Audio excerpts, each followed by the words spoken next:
Today we're going to talk about the sourcing process. There are 8 steps involved in the sourcing process, and I'm going to go over each step, and then we're going to discuss each of the steps so you better understand what the steps are involved in the sourcing process. Step number 1 is recognition of need.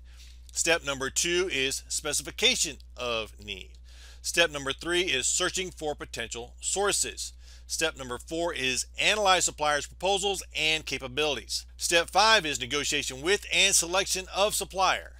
Step 6 is administrating the contract. Step 7 is evaluation of performance and feedback to the supplier. Step 8 is disposal of excess, scrap, and surplus.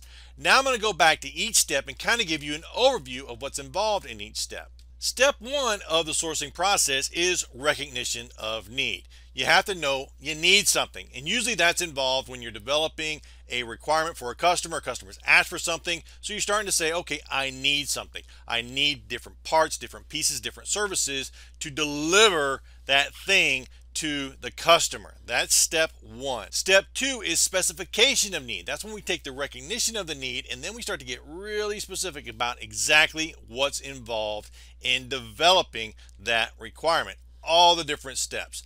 The specification of the thing itself, the making of the thing, the delivery of the thing, the quality checks and balances, all the different parts involved in specification of the need. Next, we're going to go out into the marketplace and see who can provide that thing that we're looking for. Be it something we can do internally in our own company, or do we need to go out and outsource this to another company or even to another manufacturer that may be overseas. Step 4 is then we analyze suppliers and proposals and capabilities from those suppliers. Basically what we do is we go out based on our market research and we approach those suppliers and say, hey, we need what you offer. Can you provide us a proposal to deliver on this requirement? That's when they're going to submit a proposal to you. You're going to go through a process that allows you to analyze the different proposals to get the best value for the dollar being spent. So that is step 4. Step 5 is when we actually receive those proposals. Now we're narrowing it down to maybe 1 or 2 different suppliers, and we want to negotiate with and select the final supplier that's going to deliver on that requirement for us. So that's going to be step 5, negotiation with and selection of the supplier. Step 6 is once we've negotiated an agreement with the supplier, next we're going to put that agreement into a contract that's going to hold the supplier accountable for delivering that requirement. And as we know, in a contract there are 2 sides: what we must do for the supplier to deliver and what the supplier must do to deliver the requirement. So that's when we write it down and we put it into a formal contract, and there's different steps in not only developing but also administrating the contract for each requirement. Step 7 is evaluation of performance and feedback to the supplier. This is once we've gotten into the contract and we're expecting the supplier to deliver on the requirement.